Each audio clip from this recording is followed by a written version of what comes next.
On Route 42 in Ohio, the smell of burnt coffee mixed with fryer grease marked just another morning at the roadside diner. But for 29-year-old waitress Cassie Monroe, working double shifts with her arm in a cast, the real danger wasn't the rush. It was her own manager, Ross, a bully with a clipboard and secrets stuffed in cash envelopes. When Cassie refused to bow, the quiet diner turned into a battlefield of lies, power, and one waitress's unbreakable will to stand her ground. Where are you watching from? Comment your city or country below.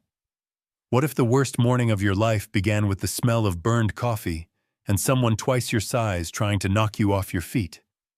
The roadside diner on Route 42 woke in fits and bursts.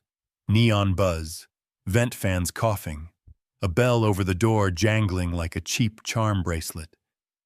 Grease sizzled beneath eggs, bacon crackled, and the air wore a film of salt and fryer oil that clung to skin like a second shirt. Sunlight slanted through blinds, carving the linoleum into bright ribs.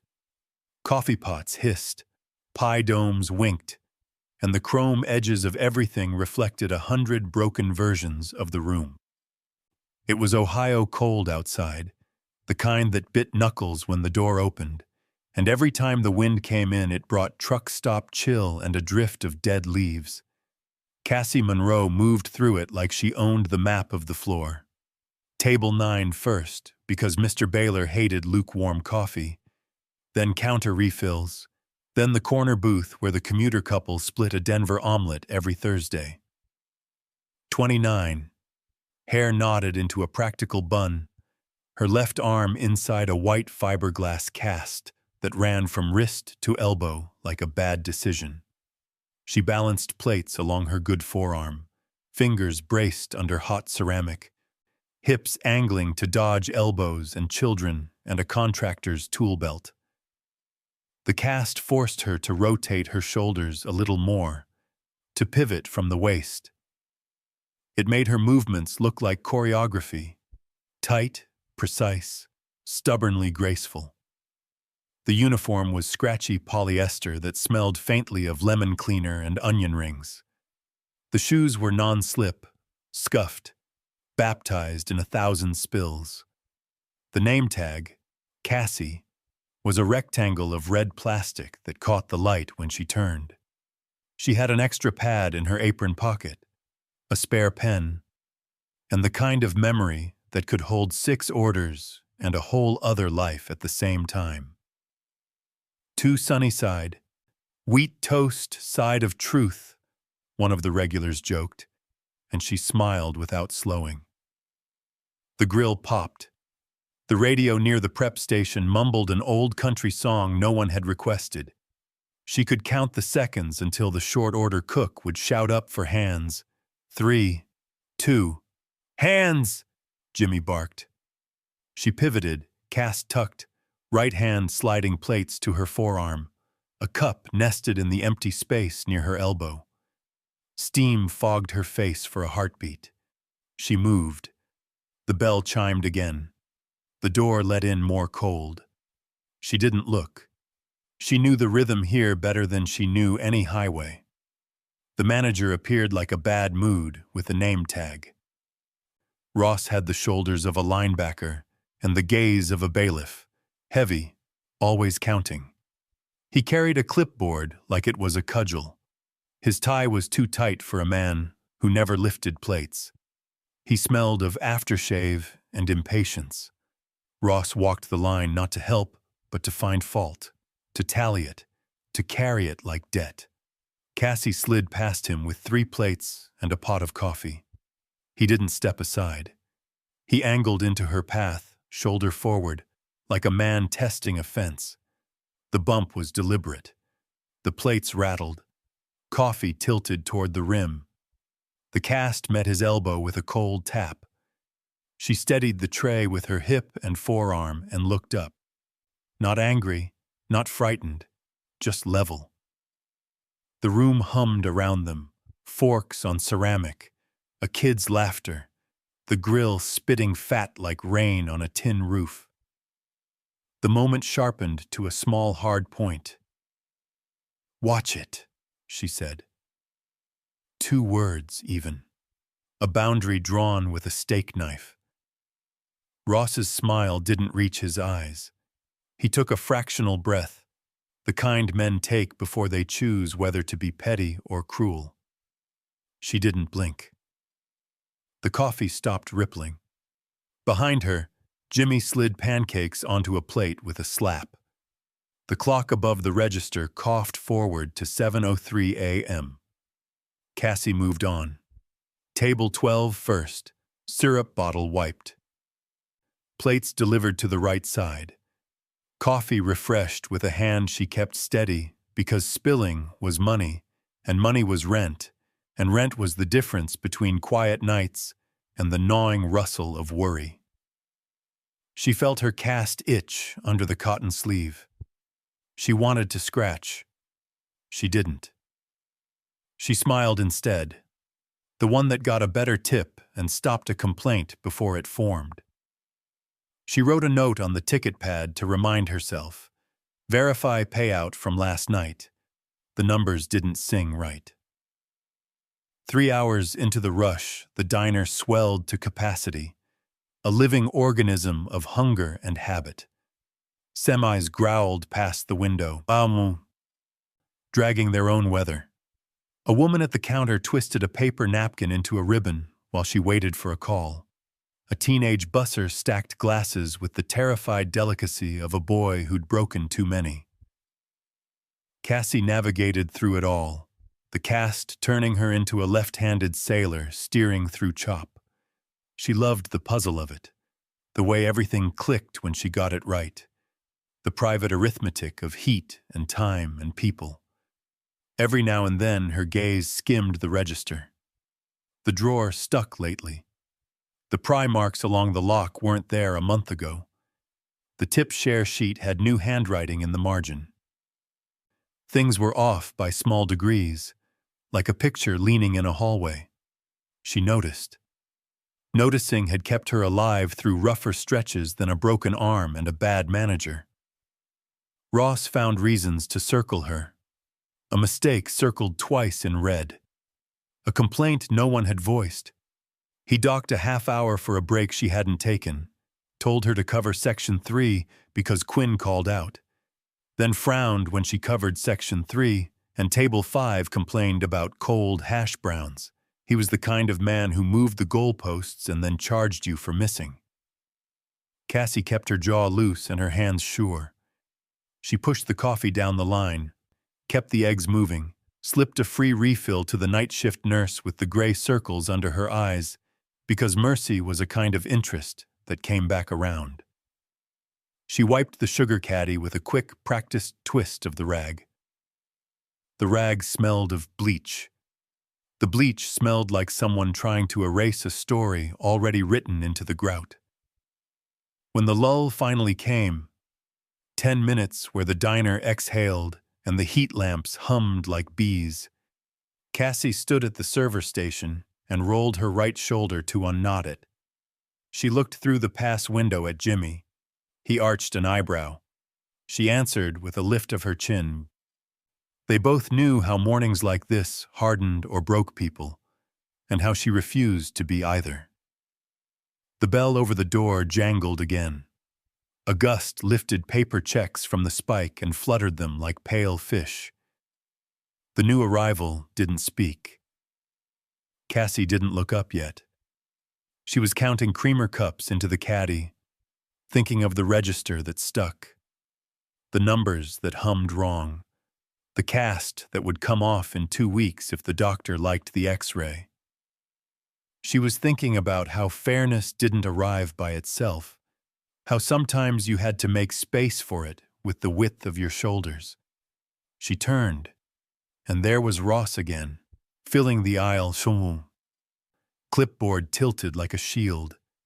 A smear of bacon grease shone across his knuckles.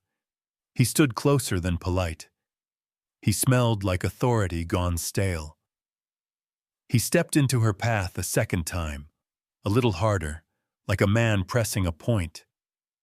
The tray juddered, A spoon rang out against a plate in a bright traitor note. Heat climbed her neck. She didn't let it show on her face. "Watch it," she said again, softer this time, sharper for being soft. Something in his jaw clicked. The room didn't stop, but it noticed. The woman at the counter paused, her napkin twisting. Jimmy's spatula hesitated mid-air. The clock coughed to 7:19. Ross stared down at her cast, at the woman wearing it who still kept pace, who would not give ground in a place where most people learn to. He swallowed. She saw it move in his throat. He held the stare a heartbeat too long, then looked past her as if she weren't there. He moved on. Not away, just past. A tactical retreat counted as a wound if you were the kind of man who tallied everything. Cassie didn't exhale. Not yet. She shifted the tray, slid into the aisle, and felt the heat of the grill on her cheek as she went. The neon flickered hard, then steadied. Outside, a semi roared by like a promise of escape. Inside, the bell over the door chimed again, and Ross, now by the register, turned his head just enough for her to catch the glare he'd kept in reserve, the one that said he wasn't done choosing what kind of man he'd be today. The diner's heartbeat quickened with the morning rush. Plates clattered, orders shouted, grease popping in furious staccato.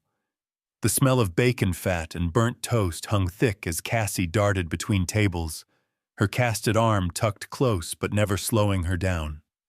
She slid coffee into tired hands, balanced trays with a dancer's precision, and forced herself to ignore the throb that built in her wrist by the hour. Ross saw it. He made sure she didn't forget it. "Cover section 3, Monroe," he barked, though it wasn't hers. She swallowed hard, nodded once, and pushed through the swinging door toward the tables piled with dirty dishes.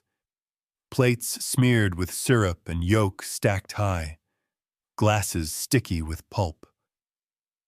Cassie gathered them one-handed, shoulders tight with effort, the weight digging into her palm.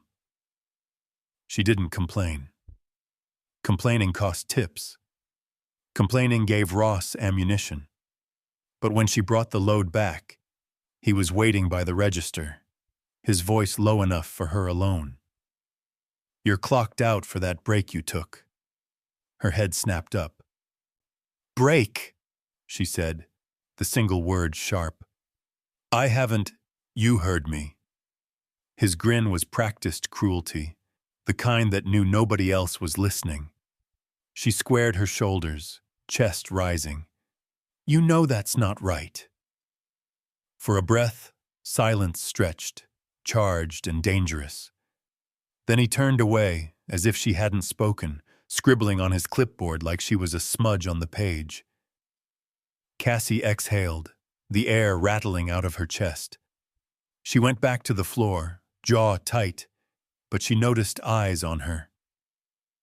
Mr. Baylor, at table 9, followed Ross's retreat with a frown. The nurse on her third refill left $1 extra on the counter. Even Jimmy at the grill gave her a glance that lingered, eyebrows raised as if to say, "I saw." The diner whispered in small ways. People noticed. By mid-morning, the edge of exhaustion pressed on her. She leaned on the counter just long enough to circle items on a ticket pad, brushing crumbs away with the corner of her apron. The register drawer stuck when she closed it. She pulled it harder, metal scraping, then froze. Ross stood across the room, his eyes flicking to her before shifting away. He carried an envelope, fat, edges bent with cash inside. Cassie's pulse stuttered. She tracked him through the thin smoke of the grill as he disappeared down the narrow hall toward the storage room.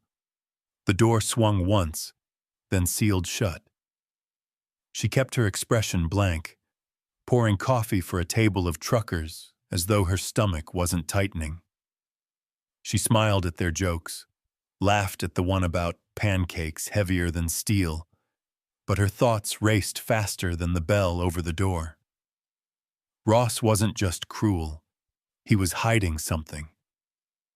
The order pad in her hand shook faintly as she tucked it back into her apron.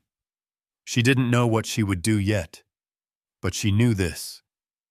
If Ross thought she would bend under his weight, he hadn't learned who she really was, and now she wasn't the only one watching. Cassie glimpses Ross slipping into the storage room with a cash envelope.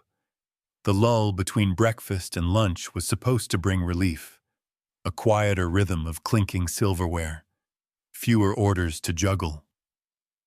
But Cassie felt the silence sharpen instead, pressing against her ribs like something waiting to break. She had just set down a plate of fries when Ross's voice cut low and harsh from the back hallway. She froze, one hand on the ketchup bottle, listening. "Shortfall needs to be covered up," he hissed into the phone. A pause, then the scrape of his shoe on the tile. "No, I've got it under control. Nobody here has the guts to question me." Her grip tightened around the ketchup, knuckles pale. "Nobody?" She exhaled slowly, set the bottle down, and wiped her hand on her apron.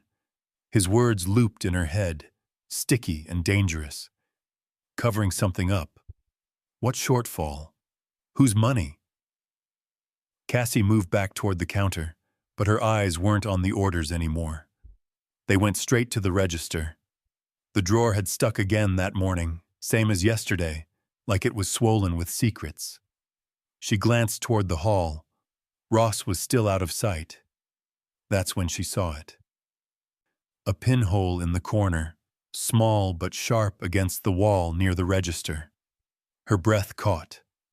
The faint red blink of a recording light winked at her like a secret she wasn't meant to notice. A camera. She stepped closer, head tilted, pretending to straighten the sugar caddy. It wasn't the kind of equipment Ross would pay for. He wasn't careful. He was greedy.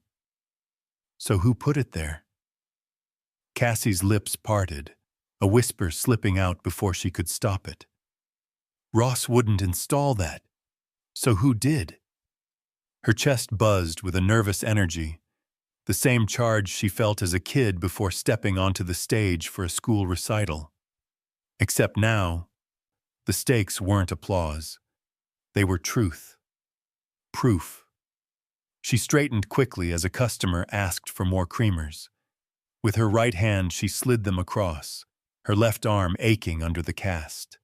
She smiled, easy and unbothered, though her mind spun in 1,000 directions. If someone else was watching, then she wasn't fighting alone. She imagined the lens recording everything: Ross's glare, his docked pay, his little power plays, and maybe, just maybe, that envelope he carried into the storage room.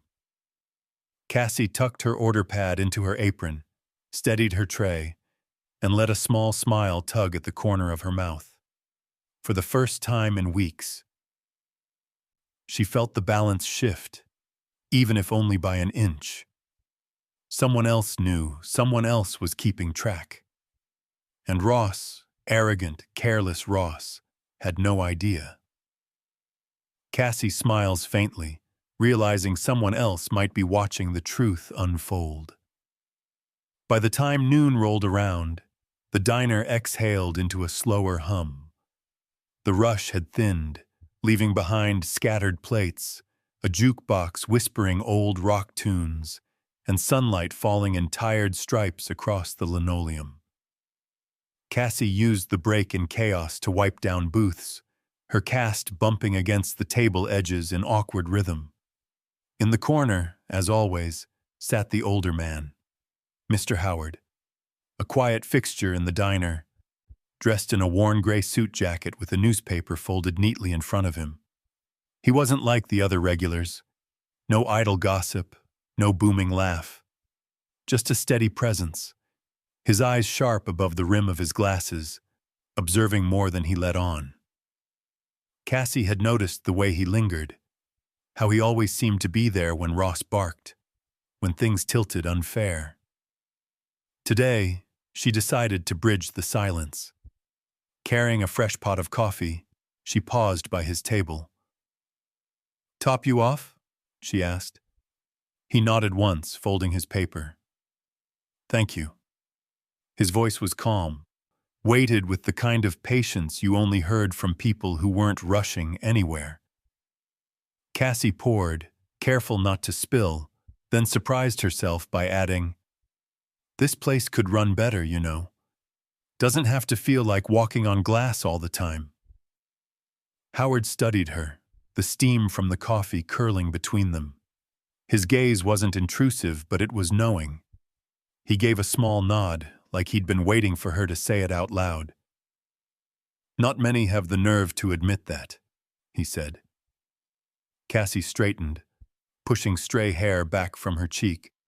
She wasn't sure why she'd spoken, maybe because she was tired of carrying the weight of silence alone. She opened her mouth to add something more, but the sound of metal clanging shut cut her off. At the register, Ross slammed the cash drawer with enough force to echo across the diner. Heads turned. The drawer stuck, then jerked closed, leaving a faint scrape along its edge. For a split second, Cassie saw them. Pry marks, thin and ugly, carved into the metal lock. Ross's eyes flicked up, landing on her. His glare was a blade. Cassie froze, tray tight in her hand, her pulse hammering. But she didn't look away. Howard's gaze shifted too, following the line of sight, and Cassie caught the faint tightening of his jaw. He'd seen it. He'd seen everything. Ross muttered something under his breath, then stalked toward the back, the door swinging shut behind him. The room's noise returned in cautious waves. The scrape of forks, the shuffle of boots, the hum of the jukebox. Cassie set the coffee pot down and wiped her palms on her apron. She felt the moment lodge itself deep, like a nail in wood. Ross wasn't just cruel, he was sloppy, and sloppiness left trails. She looked back to Howard. He unfolded his paper again, but not before meeting her eyes. In that flicker of connection, Cassie knew she wasn't the only one watching anymore. Ross slams the cash drawer shut, exposing pry marks on the lock. The afternoon light slanted gold through the blinds, turning dust motes into floating sparks. Cassie wiped down the counter, her cast dragging across the formica, when she caught sight of Howard again. He wasn't just reading his paper this time. He was listening. His gaze flicked between Ross's heavy steps and her steady pace, and when she moved closer to refill his cup, he spoke softly. "You hold your ground well," he said, almost as if testing her. Cassie raised an eyebrow. "Somebody has to." Howard's mouth curved into the faintest smile before he folded his paper neatly. She noticed then the detail she'd missed before, the gold cufflinks, too fine for someone who sat in a greasy diner every day. A card slipped from the paper when he set it aside. Embossed. Clean. She only caught a flash of the lettering, but it was enough to make her pause. Whitman. A sudden murmur broke out behind her. Two waitresses whispered near the server station, their voices hushed but urgent. "She's the only one who dares stand up to Ross," one said, tilting her head toward Cassie. "Yeah, but it's only a matter of time before he finds a way to—" The sentence cut off as Ross entered the room. Cassie turned in time to see him bearing down on her, eyes sharp, lips curled like he'd been chewing on a grudge all day. He stopped just short of her, his voice low and venomous. "Stay out of my business," he snapped, his breath reeking faintly of stale coffee and frustration. Cassie didn't flinch. Her voice was calm, firm enough to carry to the tables nearby. Then stop making it everyone's problem. The room shifted on its axis. A few customers lifted their heads, forks paused midair. The cook at the grill slowed his spatula. Cassie felt the eyes on them, the way silence stretched to the breaking point. Ross's jaw ticked. He leaned closer, voice dropping into a growl. "Careful, Monroe." Cassie met his stare head-on.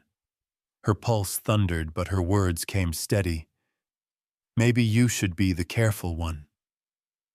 For a moment, it was a duel in the middle of the diner. The man with a clipboard and false power, and the waitress in a cast who refused to bow.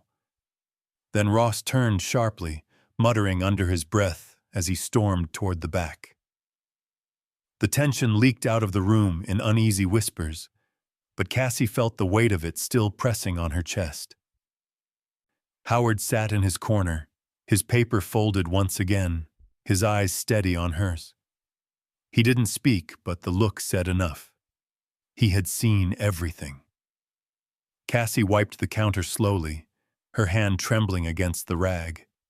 She wasn't sure what game Ross was playing, but she was beginning to realize that someone else at this diner was playing one too. Ross finds Cassie near the books, snapping, "Stay out of my business." Cassie shoots back, "Then stop making it everyone's problem." The next morning carried the sharp bite of winter air through the diner's front door, every gust rattling the bell overhead. Cassie tied her apron with her good hand, shoulders squared against the long day ahead. She thought she was ready, until Ross cornered her near the server station. He leaned in, voice pitched low enough to poison. "Funny how the register keeps coming up short. People are talking, Cassie. Some think you're stealing to pay those hospital bills." His eyes flicked deliberately to her cast. Her chest burned. "That's a lie, and you know it." Ross's grin was cruel, designed to cut. "All I know is money's missing, and you're the only one desperate enough to take it." For a beat, the diner seemed to hush. The clatter of silverware dulled, the hiss of the grill muted, and Cassie felt every customer's presence pressing at her back, though no one had turned yet. She straightened, letting the silence hang until her words could slice clean. "You'll regret that lie." Ross's smirk faltered, but only for an instant. He reached for a tray loaded with glasses, his hand suddenly jerking, as if by accident. The tray tilted. Time slowed. Clear tumblers tumbled toward the floor in a glittering arc. Cassie shifted, pivoting on her non-slip shoes, body leaning just out of the collapse. The cast clipped her side, but she kept balance. The tray crashed down empty at her feet, while the glasses exploded across the linoleum like shrapnel. The diner gasped as one. Shards scattered under the tables, the sound sharp as ice cracking on a lake. A child whimpered. The busboy froze mid-step. Cassie stood tall in the center of it, her breath hard but even. She didn't stumble. She didn't break. Ross's eyes narrowed. For the first time, the mask slipped, showing not authority but frustration, an edge of desperation. He bent to gather the shards, but his movements were stiff, too forceful, as though anger kept spilling through his hands. Cassie bent too, crouching with deliberate calm despite the ache in her arm. She plucked one shard, set it gently in the bucket. Her voice was quiet, but it carried. "Funny thing about glass, it shows every crack." Ross glanced up at her, caught off guard, as a low murmur rippled through the diner. Customers leaned closer. Staff exchanged glances. The tide of doubt had shifted, just a fraction. but enough to ripple under Ross's carefully built facade. Cassie rose, wiping her hands on her apron. Her heart pounded like a hammer, but she kept her chin lifted. The floor might be littered with shards, but she was still standing. And Ross, whether he admitted it or not, was slipping. Ross knocks a tray of glasses, but Cassie dodges, staying on her feet as shards scatter. The tension in the diner had reached a breaking point. The floor still glittered faintly from yesterday's shattered glasses, and though the busboy had swept it twice, the memory of the crash lingered in every corner. Customers sat stiffer, whispers rolling low between bites. Cassie could feel it. The whole room waiting for something to snap. Ross strutted behind the counter, barking orders louder than usual, trying to drown the unease. But it wasn't working. His eyes kept cutting toward Cassie, sharp and suspicious, as though staring her down would erase the growing cracks in his authority. And then, it happened. Howard rose from his usual booth. The paper stayed folded on the table. His slow, deliberate steps carried the weight of a man who had seen enough. His voice, steady and commanding, cut through the diner. "Ross!" The manager's head whipped around. "What?" "You've bullied long enough," Howard said, eyes narrowing over his glasses. "Time to answer for it." The diner hushed in an instant. Forks stilled. A trucker in the corner set down his mug mid-sip. Even the grill hissed quieter, as though the air itself was holding its breath. Ross laughed, a dry, brittle sound. "Sit down, old man. You don't know a thing." But Cassie stepped forward before Howard could reply. Her voice carried clear, each word weighted. "He's the one stealing, not me." Gasps flared around the room. Cassie's pulse pounded, but she didn't falter.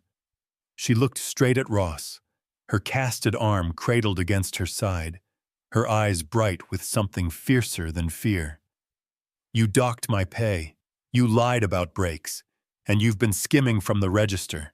Everyone here deserves to know the truth." For a moment, silence held like a taut wire.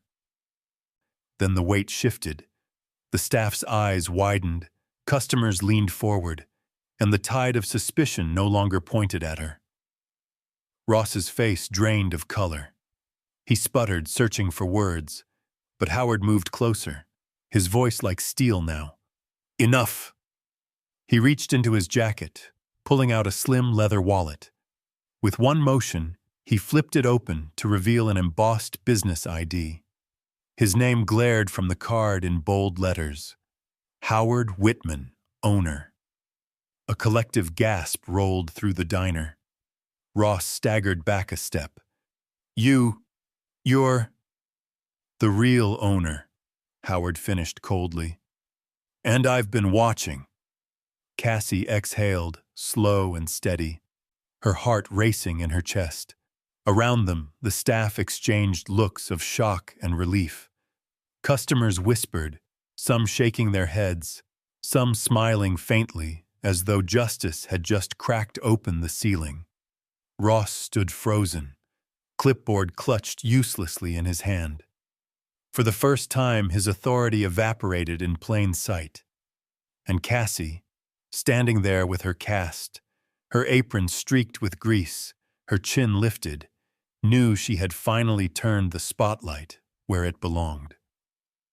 Howard flashes his business ID, declaring himself the real owner. The diner had gone so quiet, Cassie could hear the hum of the neon sign outside, buzzing faintly through the glass. Every pair of eyes was fixed on Howard, the paper-still man who had just revealed himself as the true owner. And Ross, sweat beginning to bead at his hairline, looked like a man stripped bare. Howard didn't waste time. He reached into his briefcase, pulled out a slim laptop and a small black USB drive. The sound of it sliding into the port was louder than the jukebox. He set the screen on the counter where all could see. I installed that camera weeks ago, Howard said, his voice calm but razor-sharp. His finger tapped the spacebar. On screen, grainy footage filled the diner's silence. Ross hunched near the register after hours, glancing over his shoulder. An envelope bulging with cash stuffed into his jacket. Another clip, the trunk of his car yawning open, more envelopes shoved inside. Date and timestamps scrolled across the bottom corner like a clock counting down his lies. A low murmur rose from the room. Customers leaned forward, mouths open. Staff gasped, some covering their faces with trembling hands. Cassie stepped closer, her heart hammering, but her voice steady. I saw him take envelopes more than once. He can't deny it now. The relief in the room was almost physical. The young busboy let out a shaky laugh, like he'd been holding his breath for weeks. One of the waitresses dabbed her eyes with a napkin. Even Jimmy at the grill gave a low whistle, muttering, "Knew it." Ross's face drained to ash. He reached for words, any words, but the footage kept looping. His own hands caught red-handed from every angle. Howard turned to him, folding the laptop shut with deliberate care. You've stolen enough. It ends now. The authority in his voice left no space for argument. Ross opened his mouth, closed it again, his jaw working soundlessly. His shoulders heaved as if he might lunge, but then his knees bent slightly, betraying weakness. The clipboard slipped from his hand, clattering onto the floor. Howard pulled his phone from his pocket and dialed, his expression grim but controlled. Yes, I'd like to report embezzlement, he said clearly, his eyes never leaving Ross. At Whitman's Diner, Route 42. The words landed like hammer strikes. Ross's skin turned the color of paper. The room's silence filled with the thrum of approaching justice, the kind that no amount of bullying could stop. Cassie stood tall, cast against her side, her apron smeared from the day's work.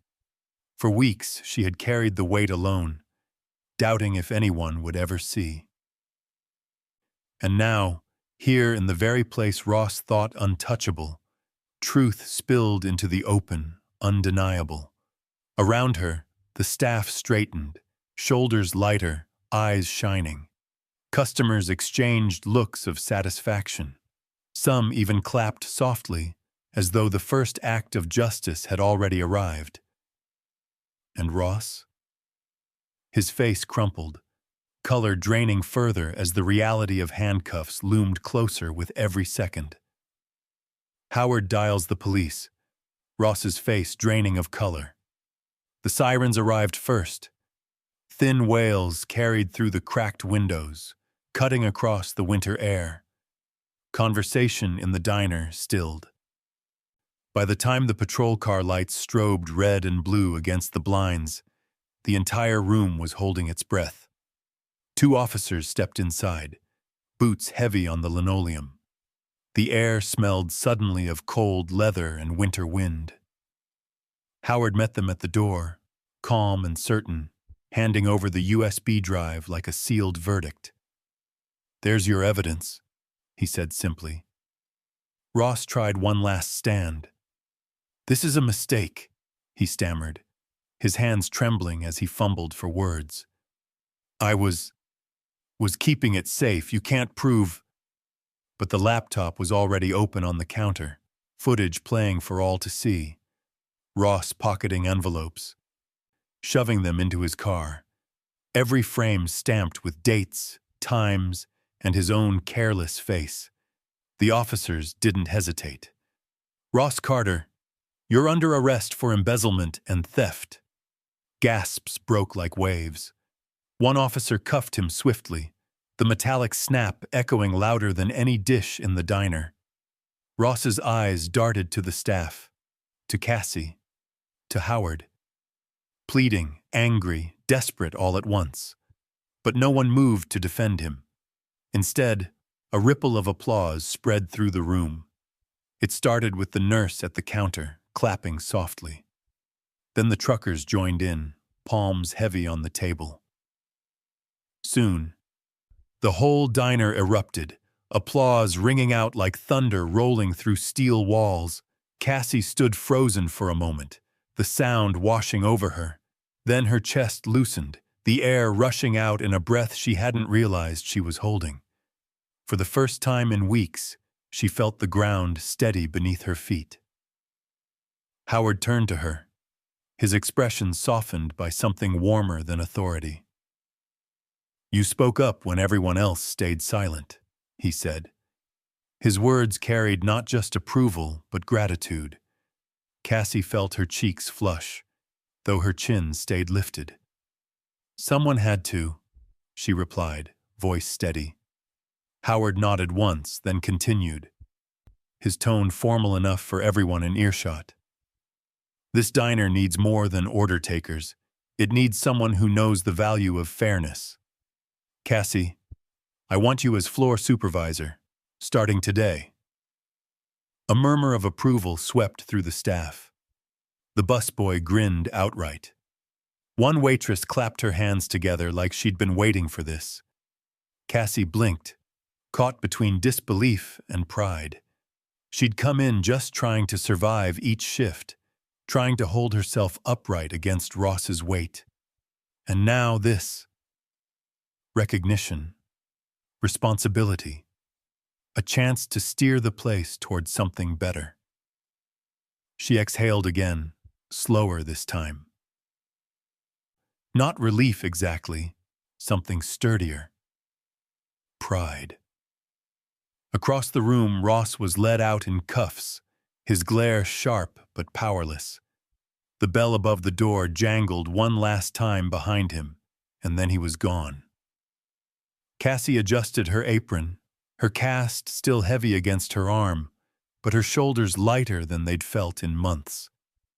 The applause faded into the steady hum of conversation, but the energy in the room had shifted. It wasn't fear anymore. It was trust. And for the first time, Cassie felt she had earned her place here, not by enduring, but by standing. Cassie exhales deeply, this time with pride, knowing she stood her ground. The diner was quiet again, but not with the heavy silence of fear. This time it was peace. The blinds rattled softly in the evening breeze, and the neon sign outside blinked in steady rhythm, painting the window in pink and blue stripes. Cassie sat alone at her favorite booth by the glass. Her apron was folded beside her, the grease stains marking every battle of the day. A mug of coffee steamed in front of her, untouched. She cradled her cast against her chest and let her shoulders finally sag. Outside, the sun dipped low, spilling a wash of amber across the highway. Cars hummed past like distant waves. In the reflection on the window, she saw herself, messy bun falling loose, uniform wrinkled, but eyes steady and proud. For the first time, she didn't just see a waitress. She saw someone who had fought back. Her mind wandered through the storm of the past weeks. Ross's taunts, the docked pay, the envelope slipping into his jacket. Every moment she'd stood her ground came back to her like snapshots, refusing to step aside, saying, "You know that's not right," calling the truth aloud when the room wanted silence. Justice hadn't come from waiting. It had come because she refused to bow. Cassie took a slow sip of the coffee, the bitterness grounding her. She thought of Howard's words, "You spoke up when everyone else stayed silent." She hadn't asked for recognition, but it mattered. It mattered that she'd been seen for who she was, not just what she carried on a tray. The cast would come off soon. Her arm would heal. But what she carried inside, resolve, pride, courage, that was something no injury could take. The diner lights flickered as the night crew mopped the floors. The busboy waved shyly on his way out. The nurse from the morning shift tapped the glass as she passed, mouthing a soft thank you. Small gestures, but each one stitched into Cassie's chest like proof that truth echoed louder than lies. She let herself smile. Justice wasn't loud. It didn't come in trumpets or fireworks. It came in small, steady moments, standing your ground, speaking the words, refusing to bend. That was enough to change everything. Cassie lifted her gaze to the horizon, where the last line of sun kissed the edge of the highway. A new chapter stretched out there, unknown and wide open. For once, she didn't fear it. She was ready to walk into it with her head held high. True worth isn't found in money, but in kindness, wisdom, and the courage to stand up. If you believe truth always wins, hit like, comment, and subscribe. A new chapter begins. This time, Cassie walks into it with her head held high.